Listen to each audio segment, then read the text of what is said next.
Good morning sa inyo lahat, sa lahat ng mga Youngmaster International at sa lahat po ng makakapanood ng video na to. So ngayong araw na to, sobrang excited ako at sobrang saya ko kasi ngayon kukuha ko yung cheque. So tingnan natin kung magkano magiging cheque ko. Samahan mo ako kung paano kumuha ng cheque dito sa Empowered Tips and Basic. Tara!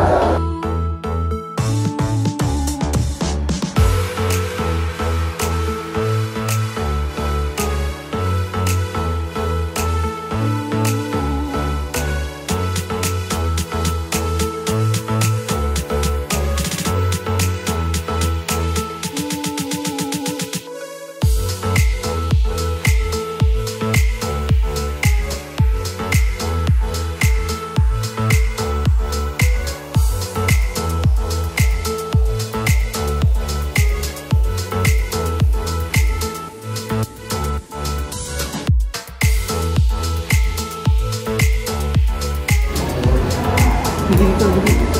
Tingnan natin kung magkano yung cheque. Grabe yan! Magkano yung cheque?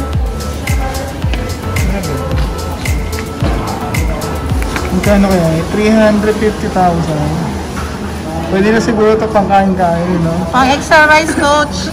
Tara, ito. Grabe, malupit. Yes! Power ko sa munisipyo tayo.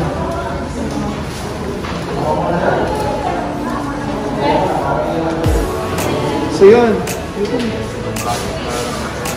grabe. So nakakuha na natin yung check-in natin. Ang check-in natin ngayon is 350,195. Siguro, yan, sa lahat ng mga nanonood ng video na to, ito yung resulta ng hard work. Lalo na ngayon, pandemic, diba? Sobrang ganda talaga ng online business. So ito, resulta to na Facebook, diba, pag alam mo yun, nasa bahay ka lang, tapos basta alam mo yung dapat mong gawin sa online, pwede mo kitain yung ganito kalaki. So kung halimbawa magsusubo ka ng Empowered Consumerism, naniniwala ako kayang-kaya mo din pakitain. Kasi dati, estudyante lang din ako, ordinaryong estudyante, sumubok lang ako, yun ito yung nangyari sa akin. So sa lahat ng mga makakapal ito na hindi pa member, mas maganda, mag-join na kayo, simulan mo na magnegosyo. Lalo na ngayon, ang dami mga tao na nawawalan ng trabaho, walang income ngayon, maganda na mag-online business ka para at least, alam mo yung may pagkakitaan ka. Mawalan ka man ng trabaho, naniniwala ako maraming opportunity sa labas na pwede mong gawin.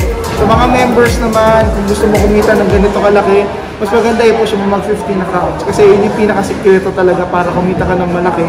Plus, i-workout mo, tapos aralin mo talaga yung negosyo. Sa lahat ng Young Hustler na grupo ko, ito yung pwede mangyari sa inyo. Nauna lang ako, naniniwala ako, ikaw na yung susunod. So yun lang guys, 350,000. Okay. Facebook lang. Power.